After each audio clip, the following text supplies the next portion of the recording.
would you like to save money and time and yet still eat healthy? Is it even possible? Absolutely, absolutely.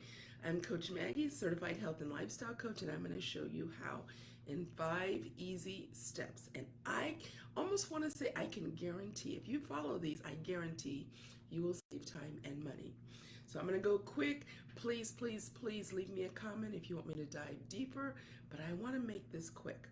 Number one is take inventory of what you already have. If you do that, that's going to guarantee right off the bat that you're going to save money. Because think how often we go through the store, imagine going up and down the aisles and we're like, okay, yeah, I think I need rice, put more in. Oh, yep, I probably need some canned tomato sauce. And we start putting things in. And we're not even giving any thought to what we have at home. Last year, I did a kitchen challenge at one point, pulled out the drawer where my pasta was. I counted like 14 or 15 different packages. Some were the long, like spaghetti. I had gluten-free, I had regular, I had brown rice.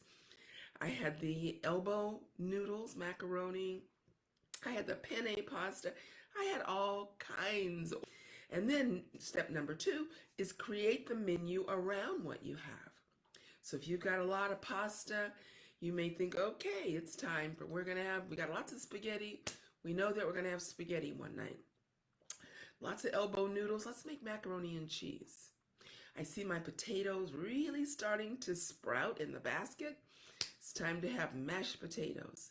I go in and I see some green beans that I bought fresh a week ago, and it's like, oh yeah, let's make sure those are on the list. So again, right off the bat, our menu is starting to fill from things we already have. You open the freezer and you see, oh yeah, we had that. Rather than leave it until it's 6 months to a year old, go ahead and use that thing that maybe you made 3 weeks ago. Pull those things out.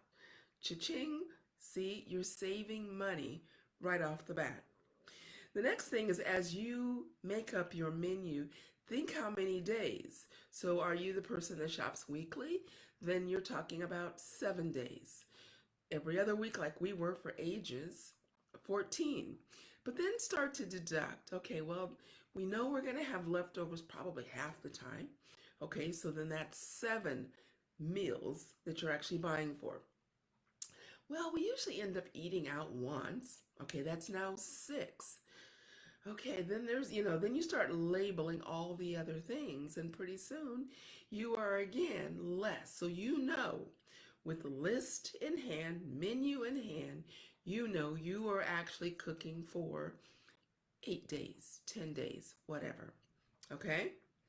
Now, number 3 is stop buying more than you need. So again, that ties into how many days are you cooking for? And then think about the things that you want. Know how much you can eat off of from a pound of, say, hamburger or a pound of ground turkey. How far does a whole chicken go for your family? How far does a package of, say, chicken breasts or thighs? The more you know that information, the better prepared you are, and you're not buying extra. So let's make this practical. There's just 2 of us. I know for us, I can buy a whole chicken and we can eat off of it at least 4 days because there's 2 breasts, 2 thighs, 2 wings, 2 drumsticks. Okay? So right off the bat, that is 4 meals. Now, I know some of you are saying, oh, but I don't like leftovers. Well, the first night, I always roast the chicken, and we love that. And most people do. But a lot of people don't like that reheated. It doesn't quite taste the same. Easy solution. You change it up. So while you had it as roast chicken on Sunday, on Tuesday, you take the drumstick, maybe you take part of the wing and a thigh. Guess what? Barbecue sauce. Maybe you fix some mac and cheese, a few vegetables, and you've got a meal. It doesn't even taste anything like it did roast it. A few days later, same chicken. You've taken the meat off the bone.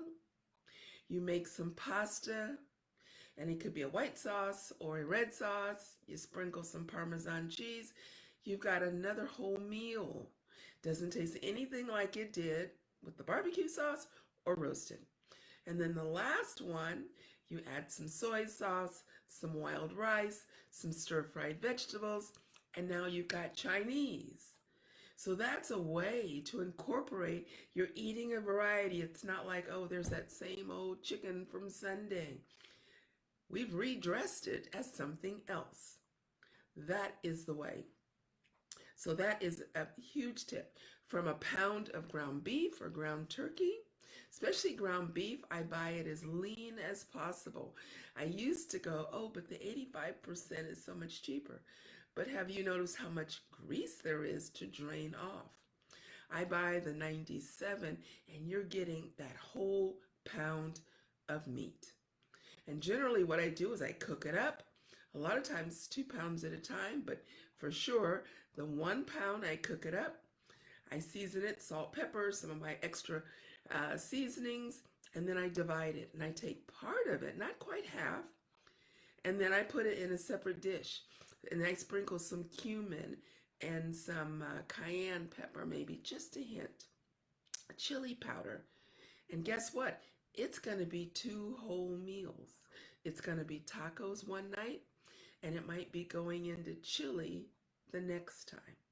Now I still have that other little over half of ground beef that I've cooked, and it gets a couple cans of tomato paste. So now it's going to be Italian. So again, it could be spaghetti one night, and it might be some other dish, sloppy joes or something else later on. So again, obviously, if you're a family of 4 or 6, you're going to have to do the math.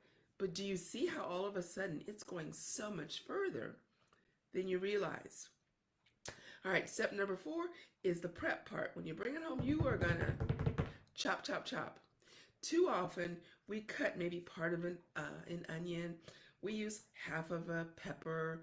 We use a few mushrooms. But what about if we cut, cut, cut? Do all of that right there, okay? If you're going to have carrots multiple nights, go ahead, peel all those carrots that night.